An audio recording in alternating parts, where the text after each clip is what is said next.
Second world war के खौफनाक मंजर के बाद दुनिया को यह बात समझ आ गई थी कि वॉर किसी भी समस्या का सॉल्यूशन नहीं हो सकती है। इन फ्यूचर कोई भी कंट्री एक दूसरे पर हावी ना होने पाए, इसके लिए यूनाइटेड नेशन जैसे ऑर्गेनाइजेशंस बनाए गए, जिसके बाद लगा था कि दुनिया को वॉर से छुट्टी मिल जाएगी। लेकिन ये किसी ने नहीं सोचा था कि 21st सेंचुरी में ऐसी वॉर होगी जिसे चाहकर भी कोई नहीं रोक पाएगा। हम बात कर रहे हैं पिछले 2 साल से चल रहे रशिया यूक्रेन वॉर की। यूनाइटेड नेशन में रशिया के खिलाफ 143 देशों की वोटिंग के बाद भी पुतिन ने यूक्रेन पर अटैक करना बंद नहीं किया। यूरोपियन कंट्रीज के सैंक्शंस हो या नेटो की धमकियां, पुतिन की जिद के सामने किसी की नहीं चल रही। एक और सुपर पावर अमेरिका और ब्रिटेन जैसे देश वॉर को रोकने की धमकियां दे रहे हैं। दूसरी ओर पुतिन यूक्रेन की बर्बादी की दास्तान लिखते जा रहे हैं। दुनिया पुतिन को लेकर 2 भागों में बटी है। कुछ लोग उन्हें एक अग्रेसिव डिक्टेटर मानते हैं, तो कुछ लोग उन्हें प्रोग्रेसिव और रशिया के सबसे कमिटेड लीडर के तौर पर देखते हैं। लेकिन दुनिया में बहुत ही कम लोग हैं जो पुतिन के जीवन को करीब से जानते हैं। गरीब घर में पैदा हुआ व्लादिमीर पुतिन अपना हर फैसला बेफिक्र होकर लेते हैं। बचपन में ठाना कि उन्हें जासूस बनना है, तो यूएसएसआर की इंटेलिजेंस एजेंसी केजीबी में नौकरी की। मूड बदला तो पॉलिटिक्स में आ गए और रशिया के लॉन्गेस्ट सर्विंग प्रेसिडेंट बन गए। कैसे बचपन से जासूस बनने की चाहत रखने वाले पुतिन रशिया के चहेते रूलर बन गए? क्या है पुतिन की असली कहानी, जिससे उन्होंने सामान्य जासूस से प्रेसिडेंट तक का सफर तय किया? व्लादिमीर पुतिन का जन्म 7 अक्टूबर 1952 को यूएसएसआर के लेनिनग्राड में हुआ, जो आज के दिन सेंट पीटर्सबर्ग के नाम से जाना जाता है। ये वही शहर था जिसे सेकेंड वर्ल्ड वॉर के दौरान जर्मन सेना ने 872 डेज तक सीज करके रखा था। इसी दौरान 8 लाख लोगों को बुरी तरह से मार दिया गया था और लाखों लोग खुद ब खुद भूख प्यास से मर गए थे। पुतिन अपने घर में 3 भाइयों में सबसे छोटे थे। उनके पिता स्पिरिडोनोविच पुतिन यूएसएसआर की नेवी में नौकरी करते थे, जबकि उनकी मां मारिया इवानोवना शेलोमोवा एक फैक्ट्री वर्कर थी। पुतिन के जन्म से पहले ही उनके दोनों भाइयों की मौत हो गई थी। एक भाई 1930 के दशक में मर गया था, तो दूसरा 1942 में वर्ल्ड वॉर 2 के बाद आई भूखमरी से खत्म हो गया था। पुतिन एक गरीब परिवार से था। हालात ऐसे थे कि माँ बाप दोनों के कमाने के बाद भी घर का खर्च चलाना मुश्किल था। पूरा परिवार एक जर्जर कमरे में रहता था। एरिया ऐसा था कि पुतिन का बहुत सारा वक्त घर के बाहर चूहों को भगाने में चला जाता था। गरीबी और बदहाली से सिर्फ पुतिन का घर नहीं, बल्कि पूरा लेनिनग्राड का एरिया ही त्रस्त था। इसलिए यहाँ लड़ाई झगड़ा होना भी आम बात थी। ऐसे माहौल में बचपन से ही एम्बिशियस पुतिन ने खुद को पावरफुल बनाना शुरू किया। माँ बाप की इच्छा के खिलाफ जाकर उन्होंने जूडो सीखना शुरू किया। कुछ ही दिनों में पुतिन ने जूडो के साथ फिशिंग और हॉर्स राइडिंग जैसे स्किल्स में मास्टरी हासिल कर ली थी। 1960 से 1968 के बीच पुतिन की 8th स्टैंडर्ड तक की पढ़ाई लेनिनग्राड के प्राइमरी स्कूल में हुई। 1970 में उन्होंने सेंट पीटर्सबर्ग हाई स्कूल में हाई स्कूल की पढ़ाई पूरी की। उनके टीचर वेरा गुरेविच के अनुसार पुतिन को टीनेज में आने तक नहीं पता था कि उन्हें आगे क्या करना है, लेकिन उनके अंदर पोटेंशियल और एनर्जी देखकर कोई भी समझ सकता था कि ये बच्चा कुछ अलग ही करेगा। पुतिन सिर्फ खेलकूद में ही आगे नहीं थे, बल्कि उनकी पढ़ने में दिलचस्पी रहती थी। पुतिन खाली टाइम में कार्ल मार्क्स और लेनिन के विचारों को पढ़ते थे। जब भी वक्त मिलता पुतिन सिनेमा देखना पसंद करते थे। यही सिनेमा उनके जीवन में एक बहुत बड़ा चेंज लेकर आया। एक स्पाई मूवी से इंस्पायर्ड होकर पुतिन ने बचपन से ही जासूस बनने का मन बना लिया था। देश के लिए काम करने का जुनून इतना ज्यादा था कि जब वह क्लास 9th में थे, उसी समय यूएसएसआर की इंटेलिजेंस एजेंसी केजीबी में काम मांगने पहुंच गए। लेकिन जवाब में केजीबी के ऑफिसर्स ने पुतिन को बताया कि इंटेलिजेंस ऑफिसर बनने के लिए लॉ की डिग्री जरूरी होती है, और किसी तरह से समझा बुझाकर पुतिन को घर भेज दिया। लेकिन पुतिन ने इस बात को अपने मन में बसा लिया। फिर क्या था, 1970 में पुतिन ने लेनिनग्राड स्टेट यूनिवर्सिटी के लॉ डिपार्टमेंट में एडमिशन ले लिया। 1970 से 1975 तक पुतिन का वक्त अपनी लॉ की पढ़ाई करने में बीता।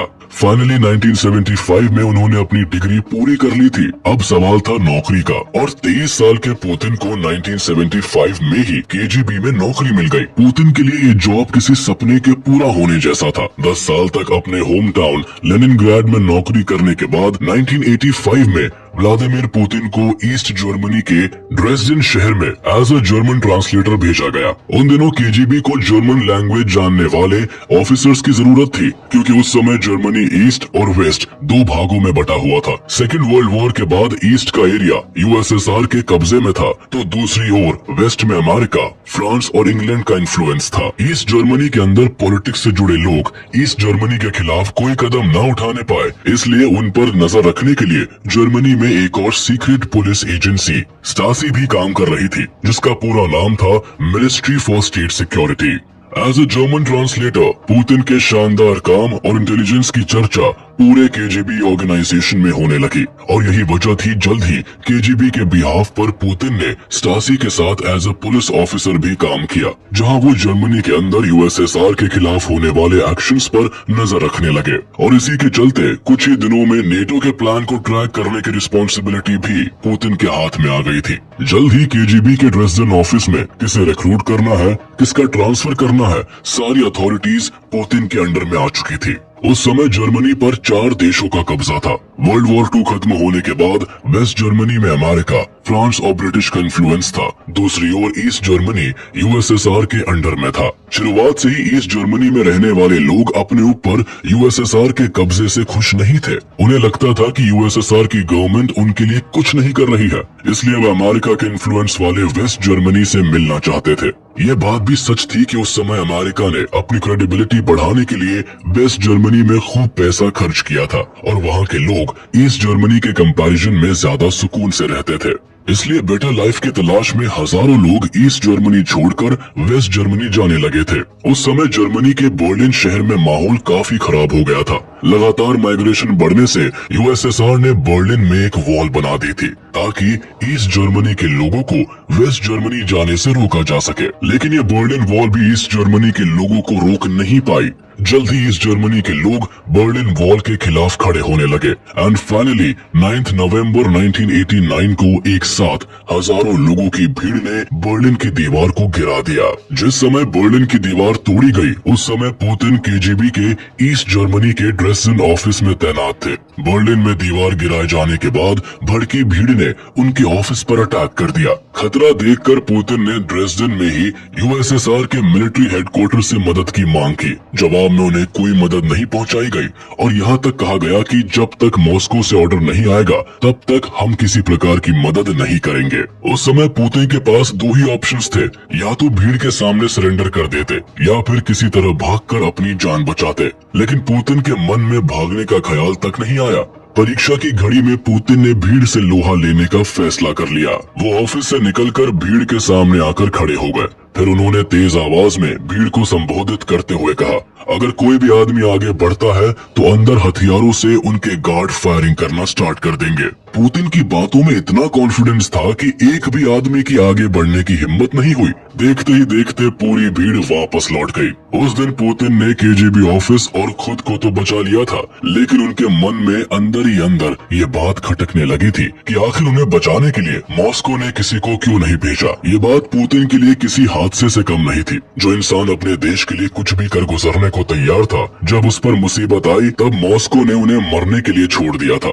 धीरे धीरे पुतिन को समझ में आ चुका था कि यूएसएसआर की सत्ता पर कब्जा जमाए लोगों को अपने नागरिकों की जरा भी चिंता नहीं है। इस इंसिडेंट के टाइम सोवियत यूनियन के प्रेसिडेंट थे मिखाइल गोर्बाचेव। सोवियत यूनियन के लोग भी मिखाइल गोर्बाचेव की पॉलिसी से बहुत खुश नहीं थे। हालांकि इन्होंने अमेरिका के साथ अच्छे रिलेशंस बनाने की कोशिश की थी, लेकिन ये बात यूएसएसआर की जनता को रास नहीं आ रही थी। उन्होंने अफगानिस्तान की सिक्योरिटी की जिम्मेदारी भी ली थी, लेकिन वहाँ भी मुजाहिदीन ने यूएसएसआर को धूल चटा दी थी और गोर्बाचेव कुछ नहीं कर सके और मजबूर होकर इन्हें अपनी सेना हटानी पड़ी थी। इनकी कमजोर पॉलिसी के चलते ही बर्लिन की दीवार तोड़ दी गई और फाइनली यूएसएसआर का कोलैप्स भी इनकी ही गवर्नेंस में देखने को मिला। इसलिए यूएसएसआर के लोगों का गुस्सा इनके खिलाफ बढ़ने लगा। मजबूर होकर 25 दिसंबर 1991 को इन्होंने अपने पद से रिजाइन दे दिया था। 1990 में पुतिन केजीबी के लेफ्टिनेंट कर्नल पद के साथ एक्टिव सर्विस से रिटायर होकर वापस अपने शहर लेनिनग्राड लौट आए और यही लेनिनग्राड स्टेट यूनिवर्सिटी के एक्सटर्नल रिलेशन डिपार्टमेंट में काम करने लगे। इसी समय उनकी मुलाकात लेनिनग्राड के पहले डेमोक्रेटिकली इलेक्टेड मेयर अनातोली सबचक से हुई। अनातोली सबचक पुतिन के बिहेवियर से बहुत प्रभावित हुए और इन्हें अपना सलाहकार बना लिया। यहाँ पुतिन की लाइफ में एक बड़ा टर्निंग पॉइंट आया। इस पोस्ट को संभालने के बाद पुतिन देश के एक्टिव पॉलिटिक्स को थोड़ा और नजदीक से देखने लगे। 1991 में यूएसएसआर के कोलैप्स होने के बाद लेनिनग्राड का नाम बदलकर सेंट पीटर्सबर्ग कर दिया गया। पुतिन अपनी रिस्पॉन्सिबिलिटी को अच्छी तरह से निभाते रहे।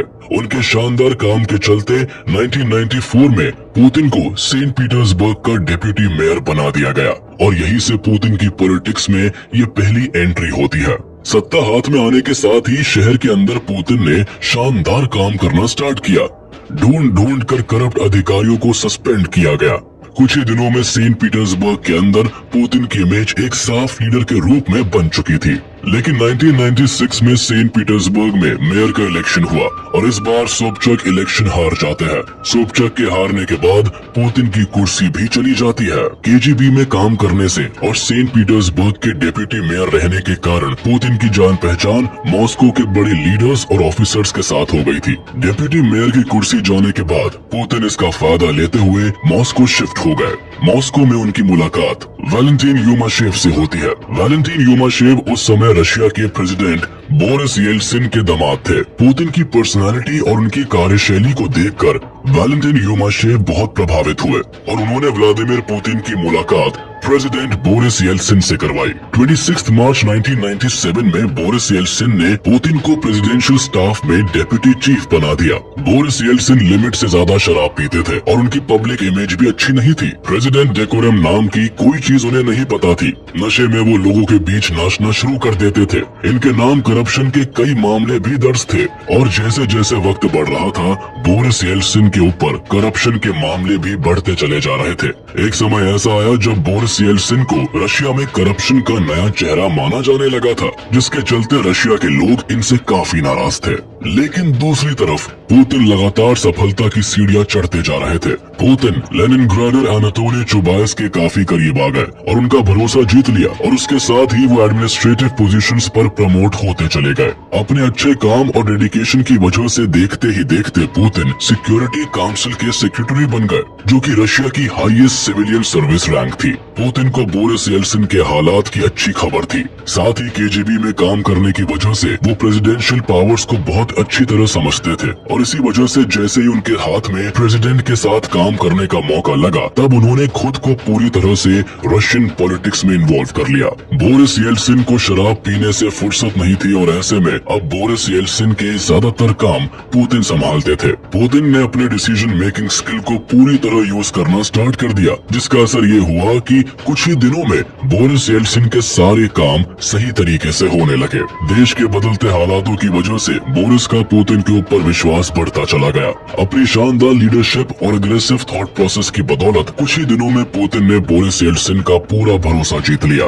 1991 से 1999 तक बोरिस रशिया के प्रेसिडेंट बने रहे और इस टाइम तक पुतिन देश के पॉलिटिक्स को पूरी तरह अपने हाथ में ले चुके थे और यही से पुतिन के साथ साथ रशिया का भी फेट बदलने वाला था।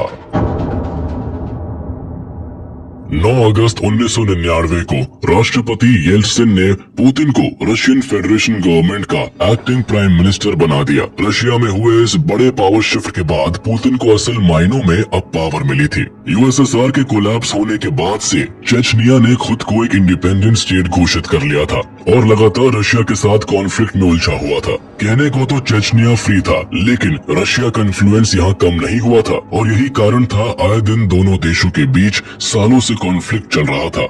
1998-99 के टाइम दोनों के बीच लड़ाई अपनी पीक पर थी। इस साल चेचनिया के इस्लामिक फाइटर्स ने रशिया के अंदर आतंक फैला रखा था। जगह जगह बम ब्लास्ट किए जा रहे थे। इसी साल अगस्त 1999 में चेचनिया के फाइटर्स ने रशिया के कई सिटीज पर बॉम्ब ब्लास्ट कर दिया, जिसमें बानिस्क, मॉस्को और वोल्गोडॉन्स्क जैसे सिटी को टारगेट किया गया। इस अपार्टमेंट बॉम्बिंग्स में 300 से ज्यादा लोग मारे गए और करीब 1000 से ज्यादा लोग बुरी तरह घायल हो गए। इस इंसिडेंट प्रेसिडेंट ने रूस के अंदर पहले से भड़की आग में घी डालने का काम किया। रशिया के लोगों का खून खौल उठा था। चेचनिया के खिलाफ गुस्सा आसमान चढ़ता जा रहा था। रूस की जनता किसी भी तरह चेचनिया के आतंकियों का खात्मा करना चाहती थी। देश के अंदर बढ़ता टेररिज्म देखकर प्रेसिडेंट बोरिस येल्सिन ने मन में ठान लिया कि इस बार वो चेचनिया को सबक सिखा कर रहेंगे। चेचनिया को हैंडल करने की पूरी जिम्मेदारी पुतिन को दी गई। पावर हाथ में आते ही पुतिन ने चेचनिया पर वॉर डिक्लेयर करते हुए अटैक करने का ऑर्डर दे दिया।